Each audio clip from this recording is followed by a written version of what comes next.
Assalamualaikum warahmatullahi wabarakatuh. Kembali lagi bersama saya Septian Setak. Au. Ya, saat ini saya bersama dengan siapa Mas? Awil. Mas Awil. Dia ini mempunyai cerita horor katanya, yang waktu itu sangat viral Di sebuah pesantren. ya, cerita horornya di sebuah pesantren. Langsung saja ya kita tanyakan kepada, atau Mas Awil langsung saja disuruh bercerita kepada kalian semua. Ya, saya perkenalkan, nama saya Awil. Saya narasumber dari Septian Channel. Ya, ini kejadian di suatu sebuah pondok Jawa Timur. Ya, nggak saya sebutkan karena saya nggak mau mencemarkan nama baik alma mater pondok pesantren tersebut. Kalian pernah dengar kan cerita tentang Herlina, sosok hantu yang sering bergentayangan karena apa? Ingin membalas dendam. Oh iya, ya. Pernah dengar itu saya. Pernah dengar? Sempat viral juga ya Mas. Sempat viral. Ceritanya gini. Suatu ketika hantu Herlina, sebut saja namanya Herlina, santriwati di sebuah pondok pesantren A misalnya. Daerahnya saya bisa sebutkan daerahnya. Daerahnya kalau nggak salah itu daerah Jombang. Daerah Jombang. Kalian tebak sendiri ya, itu di pesantren mana? Pokoknya Jombang. Pesantrennya Jombang ya. Ini. Asal Herlina itu asalnya Lamongan. Asal Herlina itu aslinya santri dari Lamongan. Ini. Kan dulu sebelum Herlina itu, sebelum kejadian apa yang horor itu, Herlina kan jadi itu abdi dalam. Kalau apa? Kalau dibahasakan Indonesia itu apa?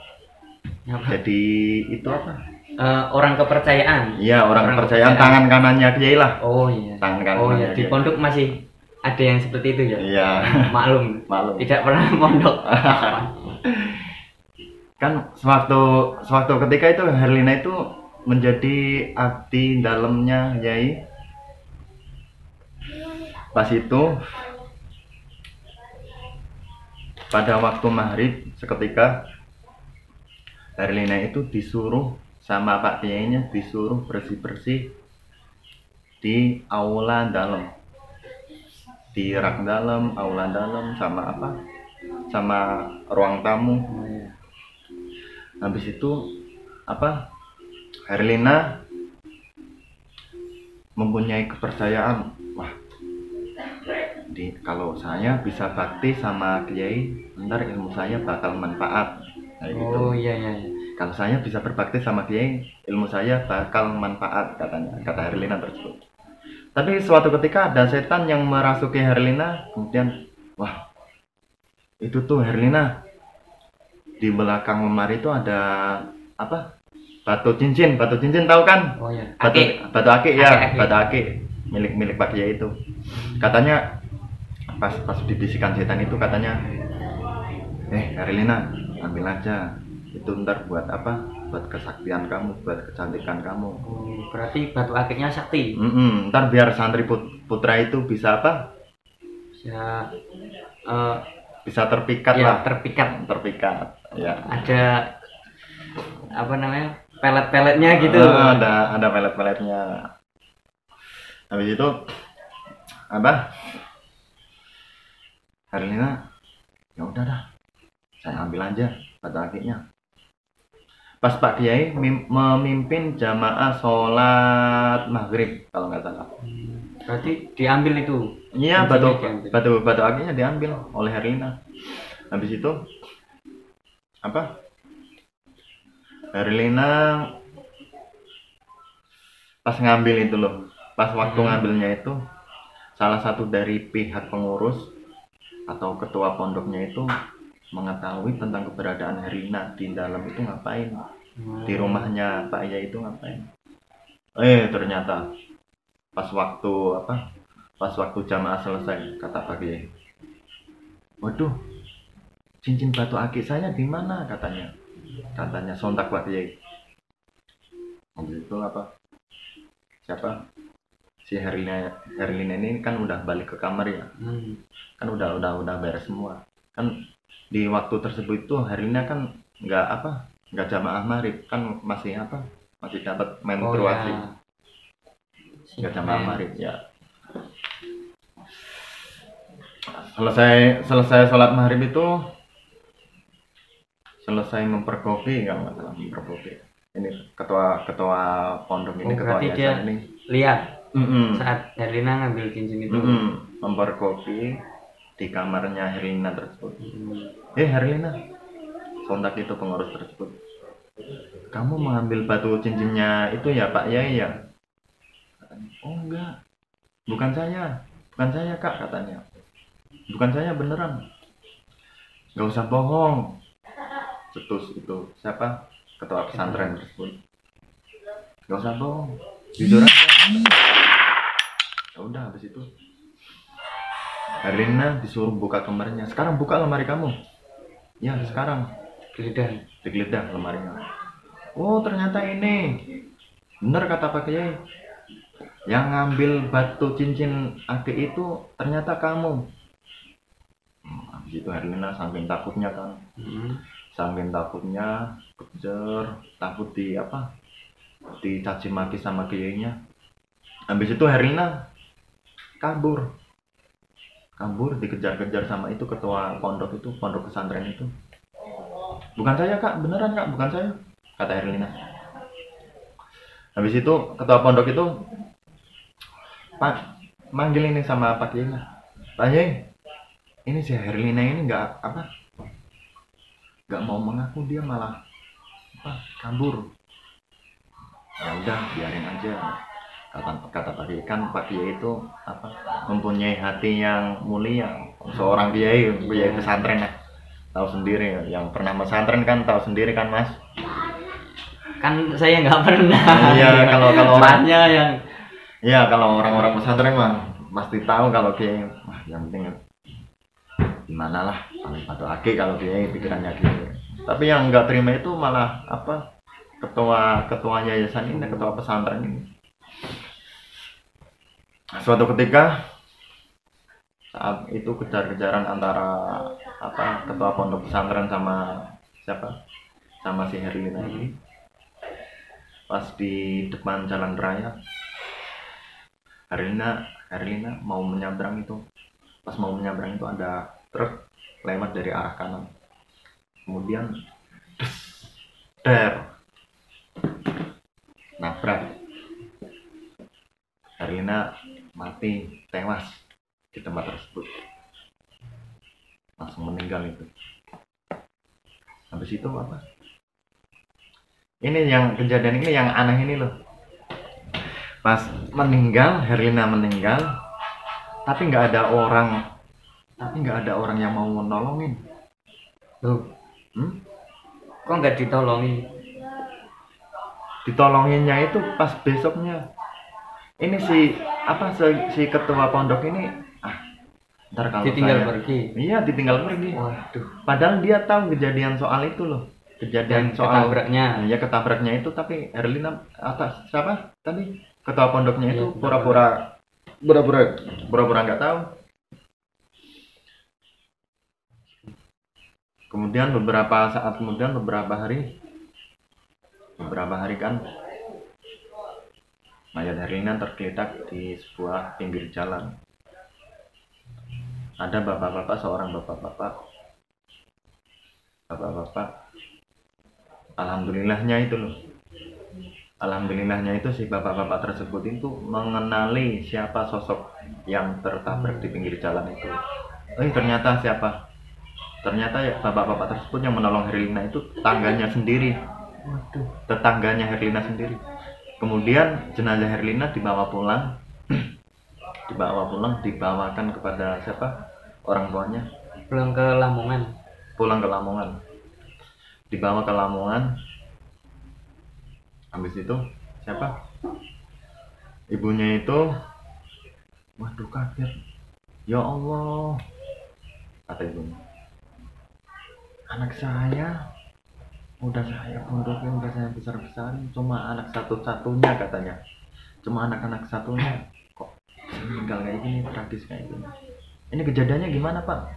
Kata kata ibunya itu apa? Minta tolong apa? Nanya sama tetangganya itu yang nolongin itu. Saya nggak tahu, ini tergeletak di pinggir jalan. Berarti soal keluarganya itu nggak ada yang tahu. Si bapak yang nolong seperti itu nggak tahu. Ah, paling-paling ya ini tabrak lari lah istilahnya, tabrak lari. Berarti kan pihak pondok juga nggak ada yang tahu, cuma Cuma pengurusnya. ini habis itu orang tua Herlina itu nggak apa, nggak terima lah tentang kematian Herlina itu, nggak terima, benar katanya. Suatu ketika mayat Herlina ini, jenazah Herlina dimandikan, dikafani, disolatkan, habis itu dikubur.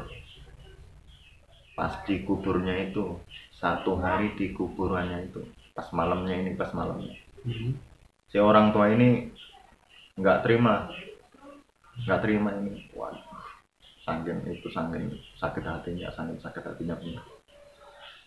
Orang tua Herlina nggak terima kan, tentang nggak keterimaannya itu memanggil dukun paling sakti se-Lamongan. Dukun itu kalau nggak salah itu asal Tuban. Dukunnya itu kalau nggak salah, insya Allah asal Tuban. Dukun paling sakti. Itu siapa? Ibunya Herlina itu minta tolong sama dukun sakti itu. Pak, saya minta tolong Bapak kan dukun sakti, bisa menghidupkan itu enggak arwah anak saya lagi enggak? Anak saya bisa dihidupkan lagi. Tujuannya apa? Untuk balas dendam katanya. Kata siapa? Ibunya. Kata ibu Herlina tersebut. Balas dendam katanya. Gitu. Ya udah. Kata si dukun ini bilang kayak gini. Kalau ibu berani bayar segini, saya bisa apa? Saya bisa membangkitkan itu arwah Herlina tersebut. Ini langsung singkat cerita ya.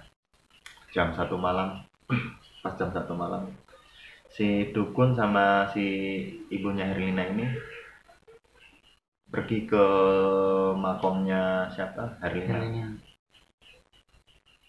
Pergi ke makomnya Herlina, nggak tahu itu ritual apa, nggak tahu ritual dukun, nggak tahu itu apa yang dibacakan.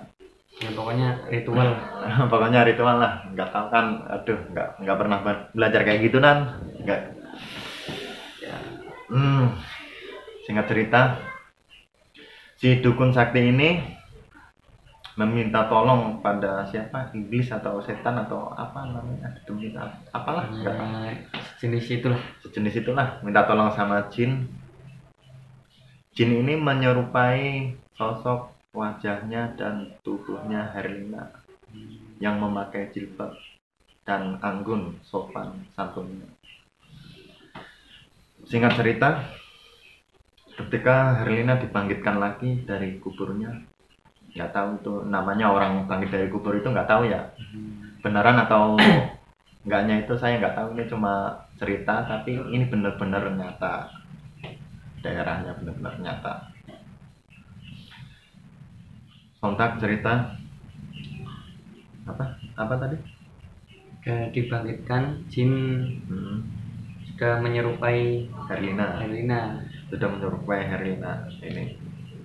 Kemudian si jin yang menyerupai Herlina ini sama ibunya dibawa pulang, dikasih persiapan bekal buat pergi ke pondok lagi. Berarti itu bentuknya Herlina manusia. Bentuknya manusia. Bisa dipegang. Bisa dipegang. Ini ngeri nggak? Bentuknya manusia, beneran bentuknya manusia. Jadi bangkit lagi, hidup lagi. Padahal itu yang menyerupai jin atau apanya itu nggak tahu kan, jin bisa menyerupai apa saja. pas ibunya Herlina mempersiapkan bekal untuk Herlina pergi ke pondok pesantren di mana, di daerah Jombang, diantar sama ibunya. Pas diantar kan, dan ayo Nduk, kata ibunya Herlina, kita pergi pondok. Herlina itu yang dulunya sopan santun ceria itu, yang sekarang itu Herlina sekarang. Yang Herlina sekarang itu pendiam. Yang dulunya ceria, sopan, santun, sekarang pendiam. Pas diajak ke kemana, pesantren Jombang. Setelah tiba di pesantren Jombang, kemudian teman-temannya itu menyapa. Mengucapkan teman-teman yang lainnya itu yang nggak tahu bahwa itu siapa tadi, Jin Herlina. Ya. Dikira itu malah Herlina masih hidup. Teman-temannya nggak ada yang tahu tentang kejadian kematian Herlina itu.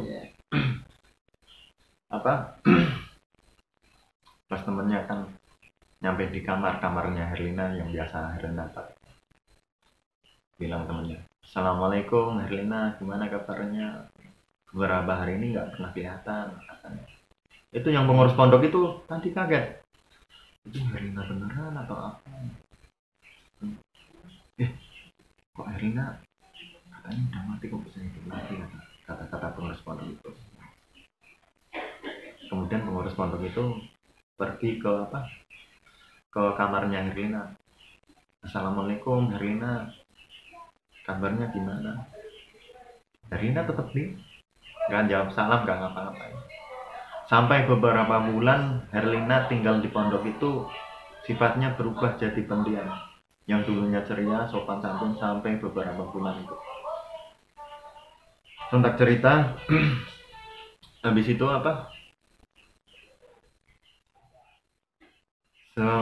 teman sekamar ini, kamar pesantren ini, teman kamar pesantren ini minta tolong Herlina,